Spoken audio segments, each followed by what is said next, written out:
আসসালামু আলাইকুম ওয়া রাহমাতুল্লাহি ওয়া বারাকাতুহু। আজ আমরা ছোট্ট একটি বিষয় নিয়ে আলোচনা করব। বিষয়বস্তু হলো যে কতক্ষণ পর্যন্ত একটা মুসলমান ভাই পরিপূর্ণ মুমিন হতে পারে।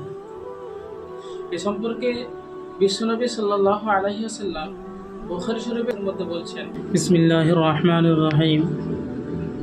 আন আনাস রাদিয়াল্লাহু তাআলা আনহু عن النبي صلى الله عليه وسلم قال لا يؤمن أحدكم حتى يحب لأخيه ما يحب لنفسه।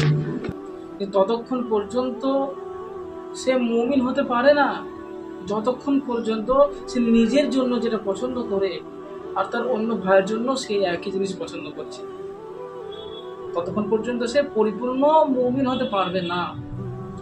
হাদিসের অর্থ হলো এটাই যে আমি বা আপনি যখনই কোনো কিছু পছন্দ করছি, সেই জিনিসটা আমি আমার নিজের জন্য যেটা পছন্দ করছি, আপনি আপনার জন্য যেটা পছন্দ করছেন, সেটা বাদ দিয়ে আমি আমার বন্ধুকে যেটা হাদিয়া দেবো বা আপনি আপনার বন্ধুকে যেটা হাদিয়া দেবেন, সেই জিনিসটি তার জন্য কিন্তু কমা পছন্দ করছেন, তার জন্য কম দামি পছন্দ করছেন।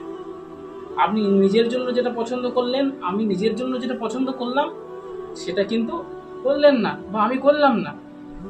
এই জন্যই বলা হয়েছে যে নিজের জন্য যেটা পছন্দ করবে আর তোমার অন্য মুসলমান ভাইয়ের জন্য একই জিনিস তুমি পছন্দ করো, তখনই আপনি বা আমি পরিপূর্ণ মুমিন হতে পারবো, নচেৎ পরিপূর্ণ মুমিন হতে পারবে না।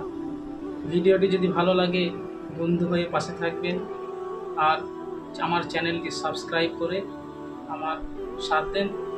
আর আমার এই হাদিসগুলি সমস্ত বন্ধুর কাছে, সমস্ত ভাইয়ের কাছে শেয়ার করে পাঠিয়ে দেওয়ার চেষ্টা করুন। কিয়ামতের দিন আপনি এর ফল পাবেন ইনশাআল্লাহ।